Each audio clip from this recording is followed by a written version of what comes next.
Welcome to the Applied Materials Earnings Conference Call. During the presentation, all participants will be in a listen-only mode. Afterwards, you will be invited to participate in a question-and-answer session. I would now like to turn the conference over to Michael Sullivan, Corporate Vice President. Please go ahead, sir. Good afternoon, everyone, and thank you for joining Applied's third quarter of fiscal 2024 earnings call. Joining me are Gary Dickerson, our President and CEO, and Brice Hill, our Chief Financial Officer. Before we begin, I'd like to remind you that today's call contains forward-looking statements, which are subject to risks and uncertainties that could cause our actual results to differ. Information concerning the risks and uncertainties is contained in Applied's most recent Form 10-Q filing with the SEC. Today's call also includes non-GAAP financial measures. Reconciliations to GAAP measures are found in today's earnings press release and in our quarterly earnings materials, which are available on our website at ir.appliedmaterials.com. And with that introduction, I'd like to turn the call over to Gary Dickerson. Thanks, Mike. With record revenues in our third quarter and earnings toward the high end of our guided range, Applied Materials continues to deliver strong results in 2024. Secular trends are growing our available market, and our unique and connected portfolio of capabilities, products, and services positions us to outperform the industry over the longer term. At our recent investor event at SEMICON West, leaders from our semiconductor business shared their perspective on the powerful, multi-decade technology trends driving the industry forward and explained the role Applied is playing to enable the next generations of semiconductor technology. In today's call, I will summarize some of the key themes we talked about at that event, including how advancing energy-efficient computing performance is critical to deploying AI at scale, why the energy-efficient computing roadmap is increasingly enabled by materials engineering and Applied Materials, and how we're working in new ways to accelerate this complex roadmap and create new growth opportunities for Applied. Semiconductors provide the foundation for tectonic shifts in technology that will reshape the global economy over the next several decades, including AI, IoT, robotics, electric and autonomous vehicles, and clean energy. These multi-trillion-dollar global inflections are increasing demand for chips and driving the need for significant advances in semiconductor technology. The biggest tectonic shift of all is AI, and the race for AI leadership will, in large part, be determined by which companies in the semiconductor industry are first to deliver substantial improvements in energy-efficient compute performance. In our discussions with leading AI companies, they are telling us that reducing power per operation is now more important than increasing operations per second. They are also talking about the need to drive a 10,000 times improvement in performance per watt over the next 15 years. Evolutionary innovation is insufficient to deliver improvements of this magnitude, and we're seeing the emergence of a new industry playbook made up of major device architecture inflections in logic, memory, and advanced packaging. These device architecture inflections are increasingly enabled by materials science and materials engineering, where Applied is the clear market and technology leader. For AI, the advanced chips in the data center used for training AI models are built upon four critical categories of semiconductor technology: leading-edge logic, high-performance DRAM, high-bandwidth memory enabled by die-stacking technology, and advanced packaging to connect the logic and memory chips together in a single integrated package. In leading-edge logic, key device inflections in both transistor and interconnect are currently moving from chip makers' R&D pilot lines to high-volume production. The transition from FinFET to gate-all-around transistors grows Applied's available market for the transistor module from around $6 billion to approximately $7 billion for every 100,000 wafer starts per month of capacity. We also expect to gain share through the gate-all-around transition, and we're on track to capture more than 50% of the process equipment spending for the transistor fabrication steps. For the interconnect module, our available market is also about $6 billion for every 100,000 wafer starts per month. We forecast this will also grow by about $1 billion with the implementation of backside power delivery, and we expect to win more than 50% of the applications we address in interconnect when backside power ramps in volume manufacturing. In DRAM, we've also established clear leadership in process equipment and are in a great position for future growth. Over the past decade, we've grown our market share in DRAM by around 10 points. As DRAM plays a critical role in energy-efficient computing performance, there's a huge focus on advancing the roadmap. The next major DRAM inflection from 6F squared to 4F squared, or vertical transistor architectures, is materials enabled, and we expect our market opportunity to grow by approximately 10% to around $6.5 billion for each 100,000 wafer starts per month of capacity. We also expect to increase our share based on our position to enable the 4F squared inflection. In addition, we believe the subsequent transition to 3D DRAM will grow our addressable market by an incremental 15%, further compounding Applied's opportunity. In the die stacking technologies that enable high bandwidth memory, we also have strong leadership positions, both in microbump and through silicon via. We have seen demand for high bandwidth memory accelerating in 2024 and expect to generate more than $600 million of HBM packaging revenue this year, which is approximately 6 times 2023. Overall, including HBM, we expect revenue from our advanced packaging product portfolio to grow to approximately $1.7 billion in 2024. We believe this business can double in size over the next several years as heterogeneous integration is more widely adopted and we introduce new solutions that grow our addressable market. Advanced logic, high-performance DRAM, high-bandwidth memory, and advanced packaging are all great examples of how future device architecture inflections are increasingly enabled by materials engineering. As a result, we expect materials engineering as a percentage of total wafer fab equipment to grow in both logic and memory through the coming node transitions. At the same time, thanks to our inflection-focused approach to R&D and the strong positions we've established at these future device architecture inflections, we expect to capture more of the expanded opportunities we serve. The value of bringing next-generation semiconductor technology to market faster has never been greater. At Applied, our strategy and investments are focused on accelerating the industry's roadmap to support the highest growth rate global inflections, spanning AI data centers, edge AI and IoT, robotics, electric vehicles, and clean energy. This strategy is enabled by 3 pillars. First, we have built a broad, unique, and connected portfolio of highly enabling technologies, as well as providing traditional best-in-class unit processes. We can co-optimize, combine, and integrate our technologies to deliver more comprehensive solutions that address higher value challenges for our customers. These integrated fab-in-a-fab solutions have grown from approximately 20% of our semiconductor products revenue in 2019 to around 30% today. We expect demand for our integrated products to continue growing, both at the leading edge and from our ICAPS customers who are serving specialty markets. Second, we are changing the way we work inside and outside the company.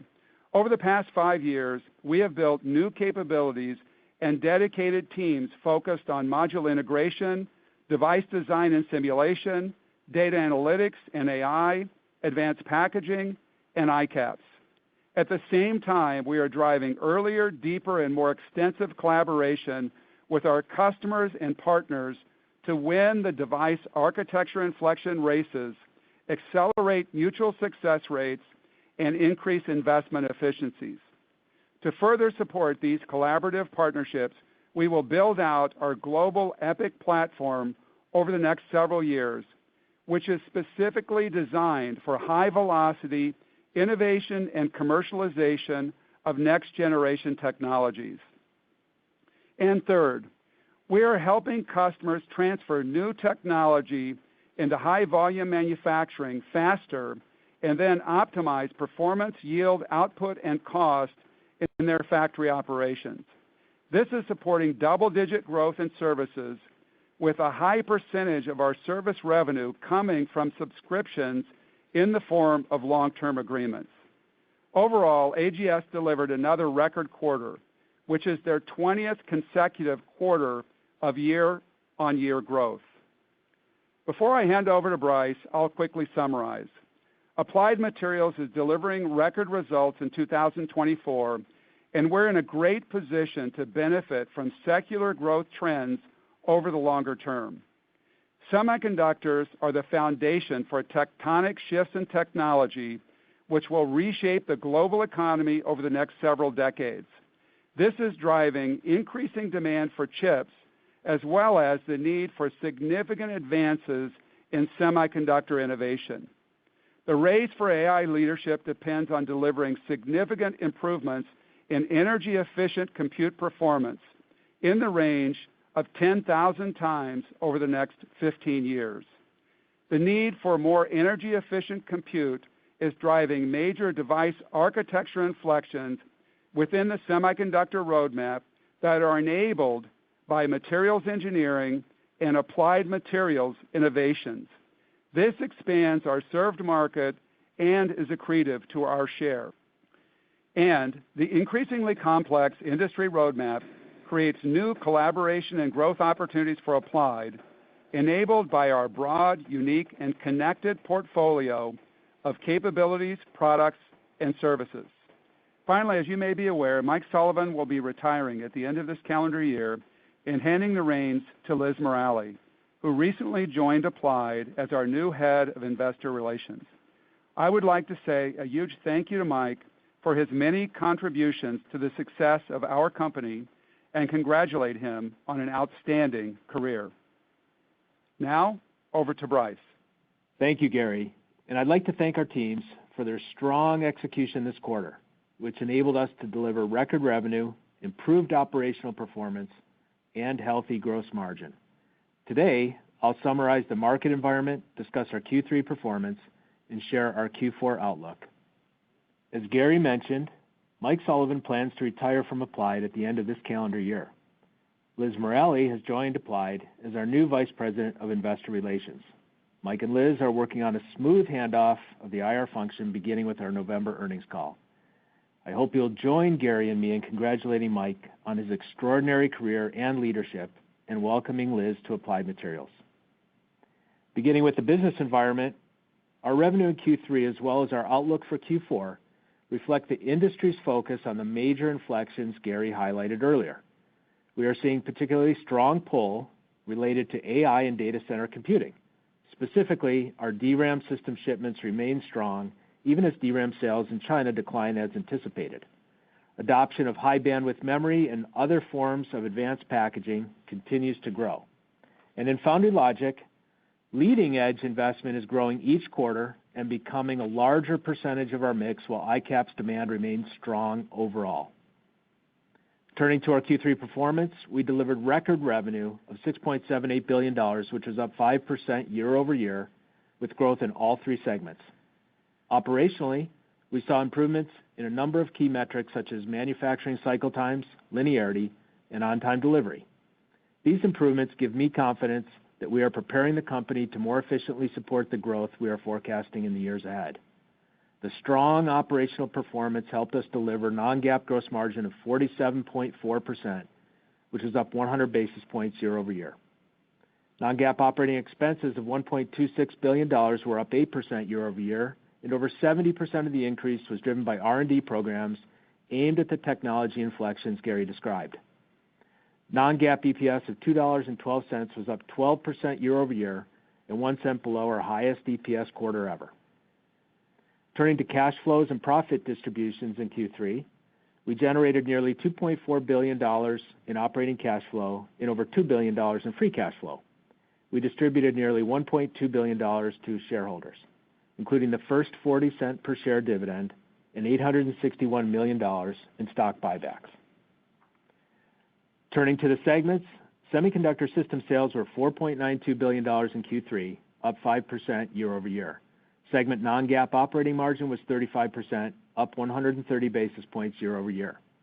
From a device perspective, our DRAM sales grew nearly 50% year over year to $1.16 billion. Our DRAM sales in China declined sequentially as we anticipated, and this contributed to our company revenue in China declining by 11 percentage points sequentially to 32%, which is in line with our longer-term average inclusive of semi-systems, AGS, and display.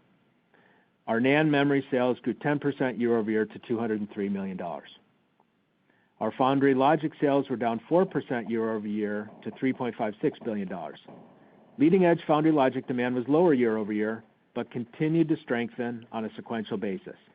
We continue to expect to generate more than $2.5 billion in system revenue from gate-all-around nodes this calendar year, with the potential to more than double next year. Our ICAPS business remains strong overall, with pockets of weakness in the auto and industrial end markets. Longer term, we expect the ICAPS market to remain around half the foundry logic market as major inflections in IoT, autonomous and electric vehicles, and the global energy transformation are expected to drive mid to high single-digit through-cycle growth in ICAPS semiconductors well into the future. We are investing in new products to compete in more areas of the ICAPS semiconductor and packaging ecosystem. We are also working with our customers to enable new power and sensor device architecture inflections using our co-optimized and integrated material systems. Next, Applied Global Services delivered record revenue of $1.58 billion in Q3, which was up 8% year over year.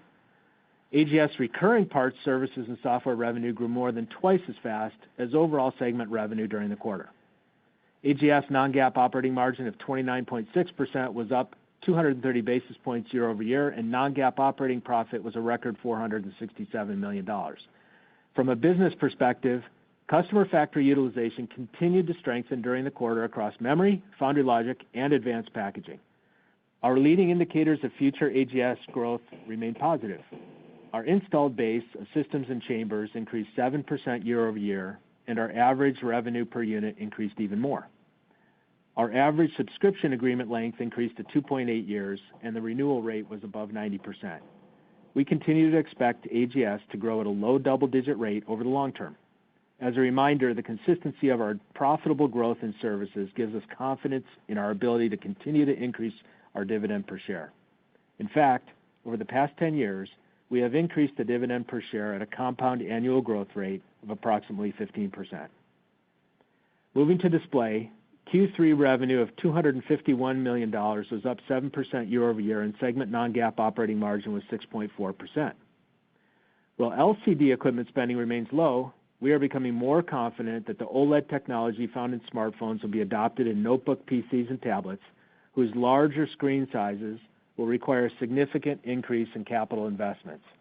Applied has built a leadership position in deposition and e-beam metrology technologies for the display industry, and we are well positioned to enable our customers to convert the notebook PC and tablet markets to OLED technology over the coming years. Now, I'll share our guidance for Q4. We expect company revenue of $6.93 billion, plus or minus $400 million, and non-GAAP EPS of $2.18, plus or minus 18 cents, both up 3% year over year at the midpoint. Within this outlook, we expect semi-systems revenue of around $5.1 billion, which is up 4% year over year, AGS revenue of about $1.61 billion, which is up 9% year over year, and display revenue of around $200 million. We expect non-GAAP gross margin to be approximately 47.4% and non-GAAP operating expenses to be around $1.275 billion. Finally, we are modeling a tax rate of 12.5%. Thank you. And now, Mike, let's begin the Q&A. Thanks, Brice. To help us reach as many people as we can, please ask just one question on today's call. If you have another question, please re-queue, and we'll do our best to come back to you later in the session. Operator, let's please begin. Certainly. And just as a reminder for everyone, if you do have a question, please press star 11 on your touch-tone telephone. To remove yourself from the queue, simply press star 11 again. Our first question comes from the line of C.J. Muse from Cantor Fitzgerald. Your question, please.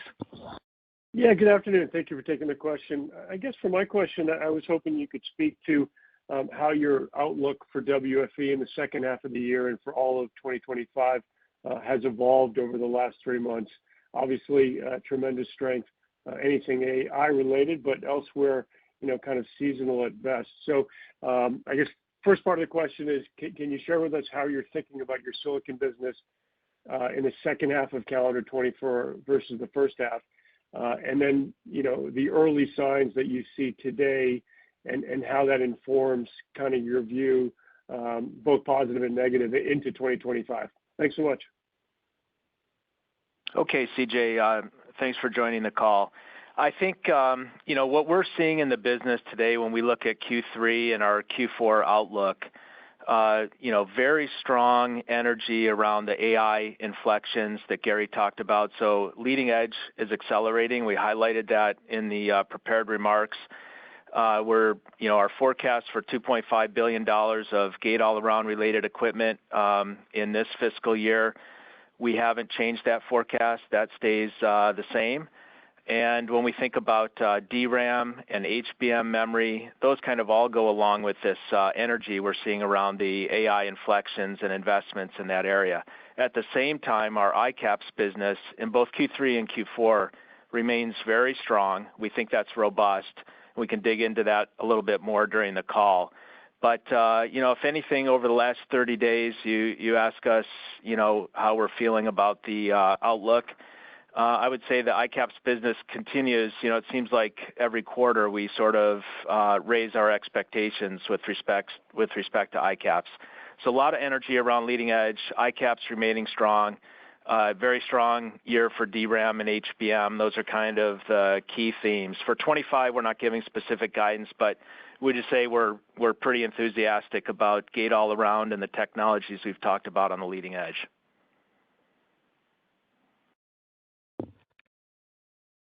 Thank you. And our next question comes from the line of Stacy Rasgon from Bernstein Research. Your question, please. Hi, guys. Thanks for taking my question. I wanted to dig into the China revenues a little bit. So 32% of revenue this quarter. Sounds like a lot of that was DRAM.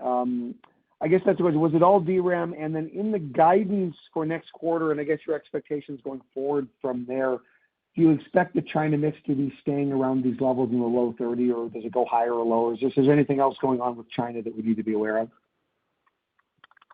Great. Thanks for joining, Stacy. So, yeah, on the 32%, I'll shift your perspective on that just a little bit. So the 32% is almost no DRAM to China. So you've got it right. Our business mix to China declined to 32%. And if I think back in time, just to remind everybody, if we go just over a year back, it was, like 17% mix to China. We were having supply chain issues, so it was very low at that point. In the last 3 quarters, we bounced up to the mid-40s. Well, we served the DRAM that we could ship, and that's the prior 3 quarters. And we feel this quarter, 32% is probably normal for us, or in the normal range for us. That's across our entire business for shipments to China. And what it really represents is ICAPS. And the ICAPS market, in total has been very robust. We think it'll be a record year in our fiscal year for ICAPS. And China also, we would call it robust. We're adding customers, utilizations are improving. It's a wide variety of products and factories. So, we think that market is robust both in Q3 and in Q4. So that gives you a sense of what's happening for us. And then next quarter, we'll have a small amount of DRAM, but nothing like we've had the prior 3 quarters. So fair to say, do you still see the mix in the low 30s next quarter to China? Yeah, we expect that mix approximately normal, which we call 30 for the next quarter, yes. Got it. That's helpful. Thank you, guys. Thank you. And our next question comes from the line of Srini Pajjuri from Raymond James. Your question, please. Thank you. Bryce, just to follow up to the previous question on China DRAM, obviously you said it's near zero levels. Can you talk to your visibility as to when, if you're seeing any, hope on the horizon? Do you expect DRAM to come back at some point in China? And then also ICAPS, you said the demand is pretty strong in China. Can you talk to what kind of trends you're seeing outside of China for ICAPS? Thank you. Yes, thanks, Srini. Thanks for joining. The China DRAM in Q3 and Q4 will be at nominal levels. We have speculated you may see new investments in DRAM there. I don't have any comments to make on that specifically for the roadmap, but I would say that DRAM globally is very strong. Should be a very, very strong year for DRAM. Of course, that includes some of that China volume, but we think that goes along with the mix to HBM and utilizations in DRAM have improved, and there's a lot of energy around the high bandwidth memory for the leading edge systems. And then on the ICAP side, no surprise here for probably anybody. We expect the edge technologies that we describe as ICAPS to grow mid to high single digits over time. And that's driven by the inflections that we talk about, which is, clean energy, renewable power, electrification, those sorts of AI edge sensors, all those sorts of usages. So mid to high single digits is our view long term. And when we look at China for both Q3 and Q4 and the entire ICAPS business, I said before, it's probably going to be a record for us in our fiscal year. And, it's not just China. We've had other regions grow during this quarter. Got it. Thanks, Bryce. Thank you. And our next question comes from the line of Vivek Arya from Bank of America Securities. Your question, please. Thanks for taking my question. I'm curious if we should bake in the impact of any CapEx cuts that were announced recently at Intel. What does that imply for just the overall WFE market for the remainder of the year and into next year? From your comments, it doesn't seem like it's having a big impact. Is the assumption that whatever CapEx is being cut there is being increased somewhere else, or just what are the puts and takes? Because it is a fairly sizable CapEx cut, which they're saying is more WFE in terms of the mix. Yes, thanks for joining, Vivek. Our outlook, we're not changing our outlook. We're still saying $2.5 billion on the leading edge for gate-all-around in this fiscal year. And when we think about next year, we have every quarter accelerating this year in the leading edge, and we think that's being driven by a lot of the excitement around AI and AI data center. So we get, as I think we get regular updates from our customers, and our outlook that we've just given for Q4 is up to date with all of our customers. So I think we tend to think of the market as a macro level. Customers update us all the time, but no real change to our view for leading edge looking forward. Thank you. Thank you. And our next question comes from the line of Chris Caso from Wolfe Research. Your question, please. Yes, thank you. Good evening. Question is on foundry logic, and perhaps you could give some color on the growth you're expecting into 25, driven by some of the new process nodes such as gate-all-around, as compared to capacity, because we know foundry capacity has additions have taken a pause here. Are you seeing any signs of that starting to improve either as you go through the second half of 24 into 25?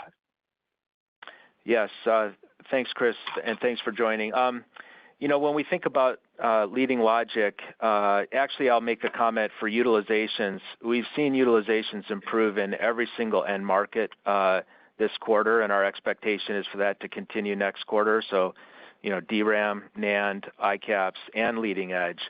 And, no change to our expectation on absolute leading edge investment, gate-all-around technologies, not changing our number for this fiscal year.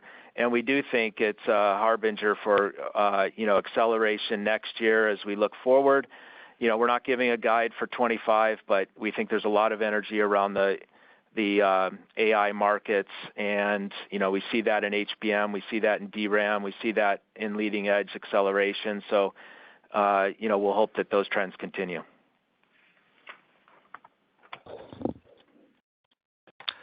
Thank you. And our next question comes from the line of Krish Sankar from TD Cowen. Your question, please. Yeah, hi. Thanks for taking my question. Gary or Bryce, I'm kind of curious about, I know you don't want to comment on next year, but qualitatively, if there's optimism on DRAM and NAND WFE growing. But if you strip out HBM, you're beginning to see bit demand and memory pricing moderate for DDR and NAND compared to the first half of this year. So I'm curious how to think about DRAM and NAND WFE next year relative to this year, and what end markets actually drive that spending next year. Okay, Chris, you're right. We won't give a guide for 25 specifically, but we do think that DRAM, even outside of HBM, we do think that DRAM will put new capacity in place, so we expect investment in DRAM. There has been additions in wafer start capacity in DRAM, and there's more allocation of the DRAM capacity to HBM, as you sort of highlight. So the investment level there is higher than NAND. Looking forward to NAND still, it still remains fairly low, but we did see, as I highlighted, utilizations improving. I would call them, probably normal range for both DRAM and NAND. We see prices improve. We saw inventory positions improve at the vendors. So we think it's a more positive environment looking forward than prior quarters for actually both memory technologies. Thanks, Bryce. Thank you. And our next question comes from the line of Joseph Moore from Morgan Stanley. Your question, please. Great, thank you. Looks like you had some good solid growth from the services business. Again, are you benefiting there from the utilization increases in memory that you just talked about? Are you seeing offsetting utilization declines on the ICAPS services side? And then any indication of, customers worry about export controls, stockpiling on spares, anything like that? Just any puts and takes around that service growth. Thank you. Hi, Joe. Yes, thank you. Services business, very exciting for us. We grew 8% year over year in Q3, 9% is our expectation for Q4. And just a reminder for everybody, we expect low double-digit growth going forward. We're expanding our services book with customers, kind of getting into information, AI-related services that help them ramp, et cetera. We actually did expect a little more growth in Q3. We had thought we would grow double digits this year. We're just short of that, and it's because utilization, while it grew a little bit less than or a little bit slower than we thought. So there's good news here. Utilizations are improving across the whole system, 8% year-over-year growth for us, and we expect that to pick up, as I highlighted, as we go into Q3 and looking forward. And just one other comment, just for the rest of the investors. The other thing with this business, since it's mostly recurring revenue for us, about 85%, that gives us a very stable operating profit and growing. And so we think about our dividend as being enabled by the profits from the services business, and that gives us confidence we'll be able to raise our dividend looking forward. Hi, Joe. Just maybe a little bit more color. If you look at what really all of our customers are focused on, there's a race for these new device architectures, and the complexity is going up a significant amount. And in the prepared remarks, I talked about 30% of our tools are these integrated platforms that have a high degree of complexity. So, as these customers are racing to bring these new devices, complex devices to market, and also we're shipping more and more of these integrated platforms with multiple technologies, that also gives us a really good tailwind. Thank you. Thank you. And our next question comes from the line of Joe Quatrochi from Wells Fargo. Your question, please. Yeah, thanks for taking the question. I wanted to ask about the advanced packaging. I think based on the revenue expectations you have for HBM and advanced packaging, it imply basically that the non-memory advanced packaging relatively unchanged year over year. So is that the right way to think about it? And if so, why wouldn't that grow this year? I think so, Joe. In our forecast, we highlighted that advanced packaging was $1.1 billion last year, should grow to $1.7 billion this year, and we highlighted that $600 million of the growth would come from HBM-related equipment. So I think you're thinking about it right. It was probably stable this year with HBM, high bandwidth memory, driving the growth in that area. And again, we would point back to the energy around high-performance systems and sort of the race Gary talks about to develop systems optimized for the AI workload. So there's a lot of energy there at this point. And then just the last thing is we have highlighted that total packaging business, sort of to your point, $1.7 billion. We think it has the opportunity to double over several years looking forward, given the energy around advanced packaging technology. So we'll keep investing there. Thank you. And our next question comes from the line of Toshiya Hari from Goldman Sachs. Your question, please. Hi, thank you so much for taking the question. I was hoping you could speak to gross margins and how you're thinking about profitability going forward, the puts and takes, Bryce. And Gary, you talked about complexity growing and how things like IMS contributing toward 30% of your business and that number growing over time. I would think your ability to price would improve going forward. What am I missing in terms of, again, the puts and takes as it pertains to gross margins? Thank you. Okay, thank you, Toshiya. I'll start on that. So 47.4% gross margin for us in the quarter. We're actually very pleased with our performance in cost and pricing this quarter. And I'll just highlight, as our mix to China, which are generally smaller customers, declined during the quarter to 32%. That gave us some headwinds on the gross margin side. We were able to get some pricing performance and also some cost improvements and improvements in managing our inventory that helped us offset that mix decline and deliver 47.4% in the quarter. Since the China mix is 32%, we call that normal.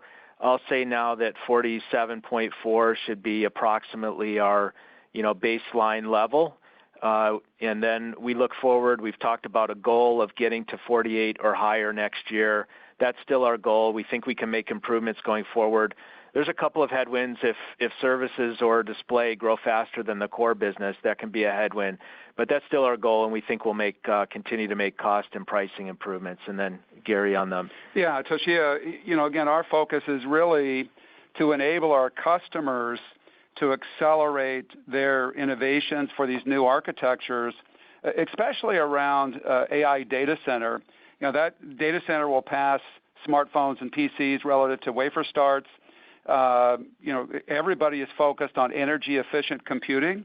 So these inflections are incredibly important for the entire ecosystem. Whoever gets there first wins big, and everybody else is left behind. So we're driving tremendous innovations in foundry logic, leading edge, high bandwidth memory, DRAM.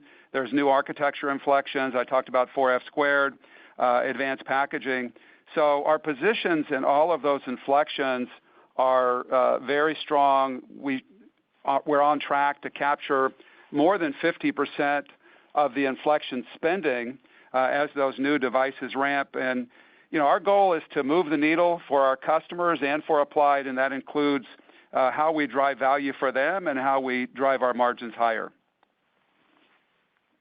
Thank you. Thank you.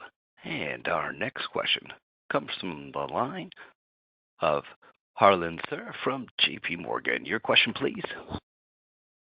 Yeah, good afternoon. Thanks for taking my question. So as we look at those companies that are pushing the absolute limits on advanced manufacturing technologies like 2 nanometer and 3 nanometer, and they're maxing out their reticle field limits, they're also pushing advanced packaging technologies. They're designing, these are the guys that are designing the AI and accelerated compute GPUs, ASIC accelerators, for example. So what we're hearing is that most of today's designs on these next generation chips are targeting tape out second half of 25 and beyond. They're specifically focused around these new 3D SoIC architectures, so using hybrid bonding, chip stacking approach, 3 nanometer on 3 nanometer die, 2 nanometer die on 3 nanometer die. The manufacturability challenges here are pretty significant, right? But similar to your front-end integrated solutions, I mean, the team has been working on an integrated hybrid bonding system with some of your partners.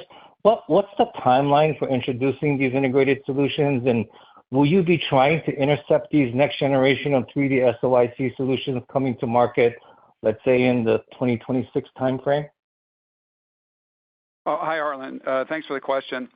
So heterogeneous integration is one of the biggest areas of focus for Applied and for the entire industry.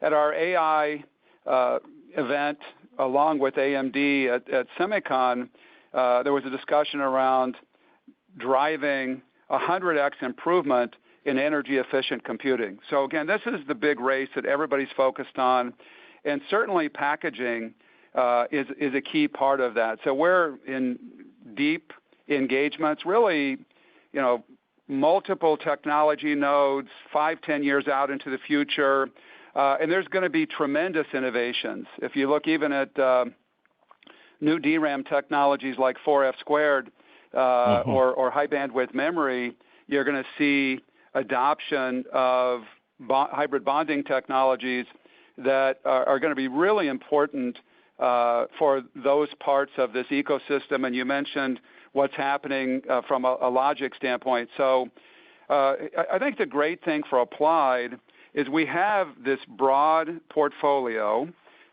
in packaging. We have, as you mentioned, the hybrid bonding, digital lithography. Yep. We have other new technologies in the pipeline that even expand our portfolio further. We have an advanced full-flow packaging lab in Singapore where we're driving co-innovation with our customers to accelerate those architecture inflections. So I think this is going to be one of the most exciting segments of the market going forward. We're at about $1.7 billion today. We've talked about doubling the packaging revenue over the next few years, and I think it's going to keep going from there. Again, this is a really key part of the industry drive for energy-efficient computing. Thank you, Gary. Thank you. And our next question comes from the line of Charles Shi from Needham & Company. Your question, please. Hi, good afternoon. I want to follow up on the China question. Looks like your China revenue has well passed the peak around almost the $3 billion per quarter level. Now it's down to like in the low $2 billion. And based on the commentary, sounds like you are still expecting roughly 40%-ish of the China revenue growth year-on-year. But I mean, should the current dollar revenue level sustains into this year? I'm just hoping if you could give us any color, because that would imply the China revenue probably is going down year-on-year, roughly 15-20% next year. I know you're not guiding, but that would be the conclusion I draw from all the commentary you provided. And plus, I do want to get a little bit more insights. But if I compare the China revenue performance of Applied Materials with some of your process control peers like KLA, they were expecting China to be flat into the second half, but you're obviously seeing a half-over-half decline. Since you have the PDC business, and I was hoping you definitely will have some insights into what drives the dispersion there. Thank you. Okay, Charles, thanks for joining. I think I would separate between ICAPS, the edge technology markets, and the DRAM market for China. We had 3 quarters with elevated shipments that we described where we caught up on what was allowed from a DRAM perspective. If you separate that out, we're currently not expecting that to repeat, at least nothing near that magnitude for next year. So that leaves us with the ICAPS market. And what we expect in the ICAPS market, our Q3 and Q4 and all of this year has been very strong in ICAPS. When we look at China in particular, utilizations are improving. We're adding customers. We've got a large number of factory projects that are building out. So if you strip out, your estimate for those extraordinary DRAM shipments the last 3 quarters, our expectation over time is that the ICAPS market will grow. We say mid to high single digits. We don't make a call for next year, but we would expect growth over time. Thank you. And our next question comes from the line of Brian Chin from Stifel. Your question, please. Hi there. Good afternoon. Thanks for letting us ask a question. So if I look at the past 3 years, past 3 10Ks, TSMC was your largest customer. But they weren't 10% in either the April or January quarters. Taiwan as a geography was a little higher this quarter. Did TSMC cross the 10% threshold in fiscal 3Q? And then even bigger picture, this overall pattern would seem to suggest a pretty favorable year-over-year compare moving into 2025 when you think about the type of spending gate all around and expansions being discussed. And so just kind of wanted to get maybe your view on that. Yes. TSMC was a 10% customer in Q3. And, we think obviously they're a large part of that leading edge investment when we think about the gate all around technologies and a lot of the energy being driven there as we look forward. One of the other callers talked about, the need for innovation, and Gary talked about the need for innovation on leading edge. There's a lot of energy around that. We see acceleration each quarter of this year on leading edge, and really haven't changed our outlook as we've moved through the year. Okay, thank you. Thank you. And our next question comes from the line of Blayne Curtis from Jefferies. Your question, please. Hey, thanks for letting me ask a question. I was maybe a little confused on some of the history with ICAPS and the strength. I thought you were talking about last quarter, that segment kind of being down slightly, and I think you just said mid to high single digits. So maybe I have my reference point wrong, but also maybe it'd be helpful if you could just talk about the growth you saw in July, 15% sequentially for Foundry Logic. If you just relate that to leading edge and ICAPS, I think the perception is leading edge very strong, but it sounds like your comments on ICAPS are suggesting that ICAPS is also strong. But then I'm trying to foot that all with like the comment that it's going to be 50% of the mix, which I thought that business was running a lot higher. So if you can kind of just help with a little history and then how July played out would be helpful. Yes, thanks, Blayne. So in the quarter, we did see strength in both end markets, leading logic and ICAPS. Leading logic is accelerating every quarter this year, and we said ICAPS is very strong and continues to be strong throughout the year. This will probably be a record year for us in ICAPS for our fiscal year anyway. And so, leading logic is accelerating based on, the gate all around investments and the AI trends that we're talking about. And then ICAPS, we put the mid to high single digits was a longer term forecast. We've had utilizations improving, and when we think about that market, we don't give a guide for next year, but we think there will be continued growth in the mid to high single digits as all those different end markets like AI sensors, electrification, autonomous vehicles, renewable energy, all those end markets continue to build out and grow faster than GDP. That's our expectation. Thanks for that. Thank you. And our next question comes from the line of Jed Dorsheimer from William Blair. Your question, please. And as a reminder, if you do have a question, please press star 11 on your telephone. Hey, thanks for taking my question. Just a two-part one on the ICAPS, Gary. So first, in that business, I was just over in some of the fabs, your customers over in Malaysia last week, and it seems like capacity expansion outside of China has started again after some of the pressures have shifted to opportunities in power density and data centers. So I'm just wondering if you could comment on that. And then secondly, just as it relates to services for ICAPS, is that the same as on leading edge, or are there nuances in terms of the amount and timing there? Thanks. Oh, hi, Jed. Yeah, so ICAPS, we're very bullish on ICAPS longer term. Bryce talked about kind of mid-high single-digit growth rates in ICAPS over time, growth driven by all of those different segments, IoT, industrial automation, robotics, really edge computing also for AI.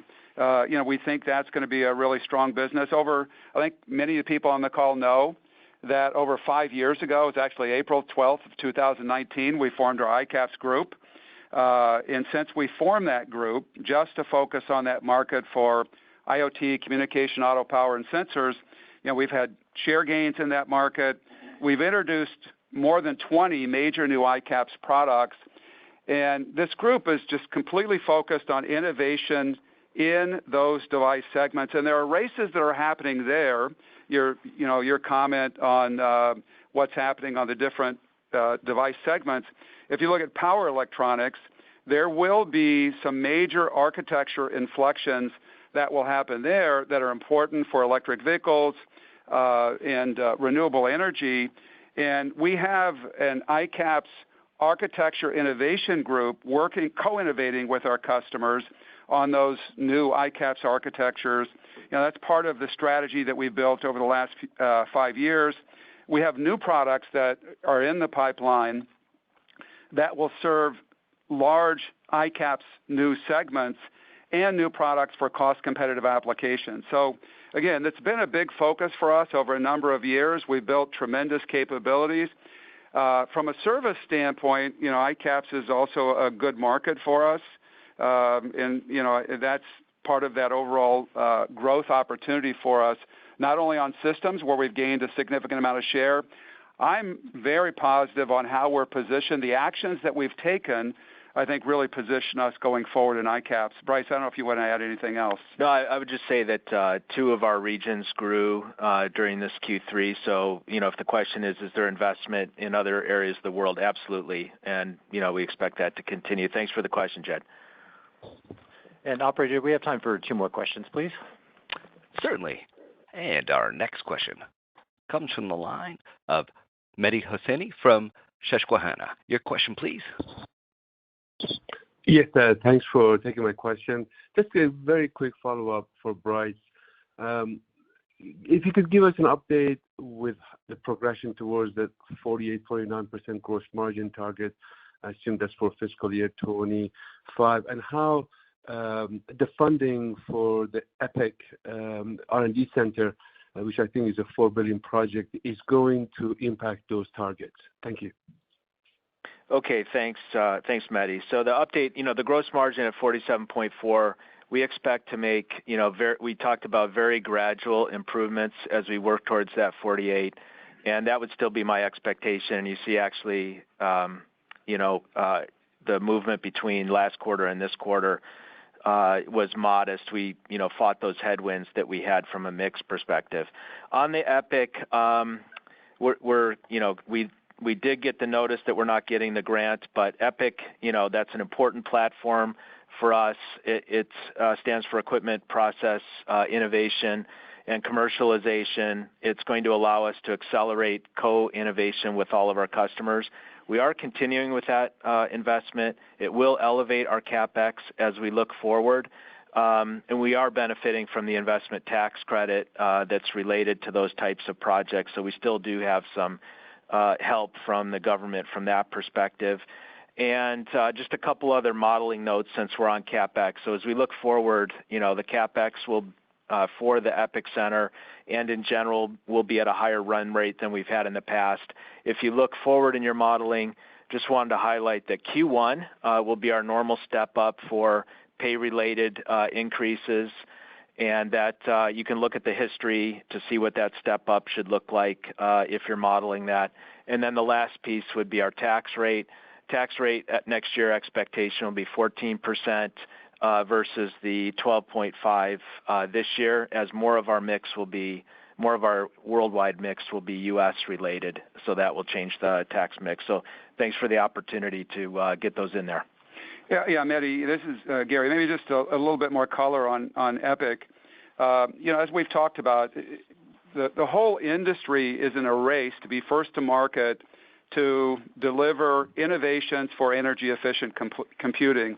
So, we, in discussions with our partners, our customers and partners, we really believe that Epic can enable us to innovate the way we innovate, really innovate in parallel.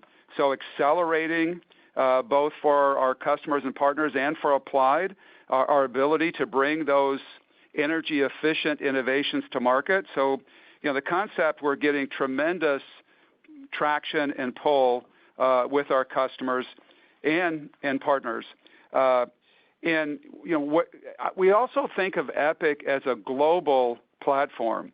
So where we make investments is going to be based on incentives, talent, proximity to innovation ecosystem. So we are moving forward for sure with this Epic concept, very good traction with customers. And again, over the last several years, we've built out this innovation engine inside Applied Materials. We have architecture innovation teams that are working on ICAPS. They're working on foundry logic and DRAM and packaging.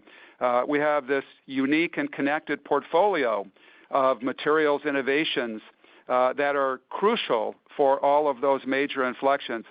So Epic is a way for us to innovate the way we innovate, to move all of that in parallel, to accelerate all of these major inflections that are crucial for AI, data center, and all those major tectonic shifts in technology that we talked about earlier. But again, where we invest is going to be based on incentives, talent, and proximity to a local innovation ecosystem. Great. Thanks, Mehdi, for your question. I think we're approaching the end of the hour. So, Bryce, I'm going to go ahead and ask if you have any closing thoughts for us. Okay, thanks, Mike. From my perspective, I'm pleased that the investments we've been making in the technology roadmap inflections and also in our operational capabilities are showing up in our financial results this quarter on both the revenue and gross margin lines. I believe we've put the company in a great position to grow along with megatrends like data center AI as a whole host of new technologies come to market across leading-edge foundry logic, DRAM, advanced packaging, and ICAPS specialty chips. We have the fuel we need to keep driving the materials engineering roadmap with our customers while also distributing profits to our shareholders through dividends and buybacks.